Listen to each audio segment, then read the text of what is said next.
আজকে আপনাদের সাথে শেয়ার করব চাইনিজদের স্পেশাল নুডলসের রেসিপি। তো ওরা নুডলসটা রান্না করার জন্য প্রথমে অনেকগুলো ডিম ভেঙে নিয়ে একটা পাতিলে নিয়ে নিয়েছে।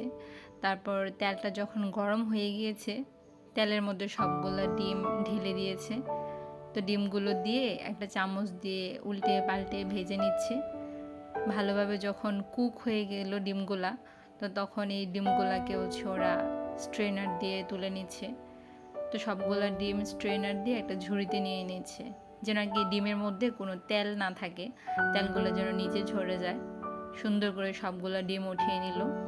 তো একই রকমভাবে অনেকগুলো সসেস গরম তেলের মধ্যে দিয়ে দিল। তো ডিমের মতো ওরা সসেসগুলো ভেজে নিল। এই যে সসেসগুলো ভেজে স্ট্রেনার দিয়ে উঠিয়ে নিচ্ছে। সেম একই রকমভাবে ঝুড়িতে রাখলো যেন তেলগুলো নিচে ঝরে পড়ে। তো এগুলো যখন ভাজা হয়ে গেলো এক পাশে রেখে দিয়ে একটা গরম কড়াইয়ের মধ্যে অনেকটুকু পানি দিয়ে দিল। পানিটা বসিয়ে দিয়েছে যেন পানিটা ফুটে যায়। আর এইদিকে ওরা যে নুডলসটা রান্না করবে নুডলসের প্যাকেটগুলো খুলে নিচ্ছে। তো সবগুলো প্যাকেট ওরা একে একে খুলে নিচ্ছে। তারপর পানিটা যখন গরম হয়ে গিয়েছে, তো নুডলসগুলো পানির মধ্যে দিয়ে দিল। নুডলসটা সেদ্ধ হয়ে যাওয়ার পর নুডলসগুলো একই রকমভাবে স্ট্রেনারে তুলে নিচ্ছে যেন পানিটা ঝরে পড়ে যায়। তো চাইনিজদের অনেক পছন্দের খাবারের মধ্যে একটা নুডলস। ওরা নুডলসটা অনেক সুন্দর করে রান্না করে অনেক কিছু দিয়ে। তো নুডলসে ভেজিটেবলের জন্য ওরা এইদিকে বাঁধাকপি কেটে নিচ্ছে। যে বাঁধাকপিগুলোকে পিস পিস করে কুচি কুচি করে নিল। এগুলোকে এখন পানি দিয়ে ধুয়ে নিচ্ছে ভালোভাবে।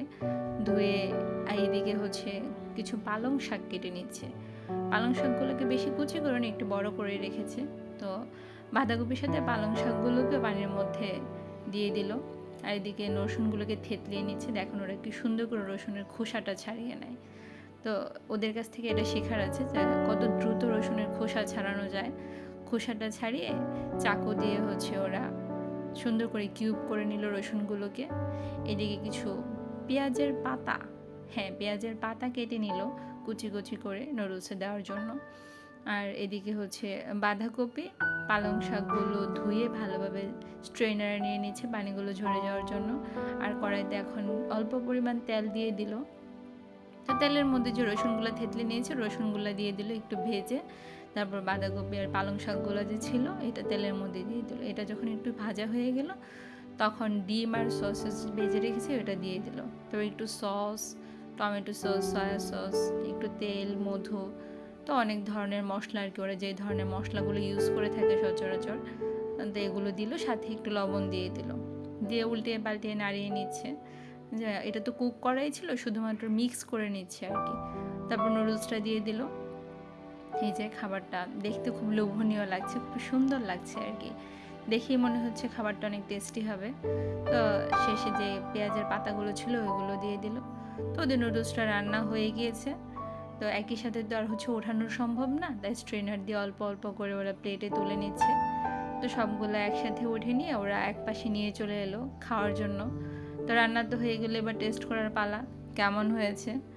তো ওরা চপস্টিক দিয়ে খায়। ওদের একটা রীতি, ওরা যে কোনো খাবার চপস্টিক দিয়ে খায়। কি সুন্দর করে দেখুন ওরা চপস্টিক দিয়ে খাচ্ছে।